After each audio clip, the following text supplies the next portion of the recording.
Kuyum негизи жакшы үй иштеринде же башка нерселерде жардам берет. Бирок мен больницага жатып калганымда акча кетип жатканы үчүн кичине сүйлөндү эле.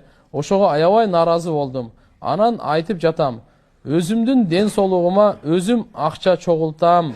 Үйдү жыйнаганым үчүн айлык төлө деп. Ошондой болобу дейт.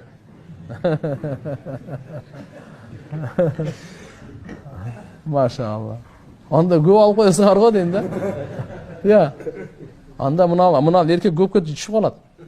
Чын айтайын, эгерде аялдын үйдө иштин кыла турган акчага баалай турган болсоң, ооругана бир жылда бир ооруп калат да. Анан көрөк ошону нормалдуу төлөп эле болду. Хоп ака деп эле, хоп арзан, эмне арзан, хоп арзан. Жашоону өткөрө бериш керек да. А болбосо көпкө түшүп калат, точно айтайын. Алла Таала машалла биздин энелерибизге, эже карындаш келиндерибизге, аялдарыбызга разы болсун да. Унчукпай иштеп атканына, тияк бияк неме кылып атканына.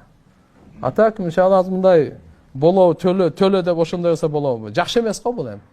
Кыска жыйынтык менен айтканда андай кылбаңыз. Күйөө дагы машалла берсин, буга садаканы собон алат. Башкаларга садака бербей эле кой. Ошо аялың больницага жетканда ошону төлөсөң, эселетип собон аласың. Даже аларга жөн эле курсагын тойгозгондун собобу, сонун Алланын жолуна сарптаган, кулду азат кылган, жетимге сарптагандын акчасынан дагы соопту бул. А эгерде оорусачы, Аллаху акбар. Оорунун собобу канча? Иншалла андай кылбагыла. Уже бай эсептешкен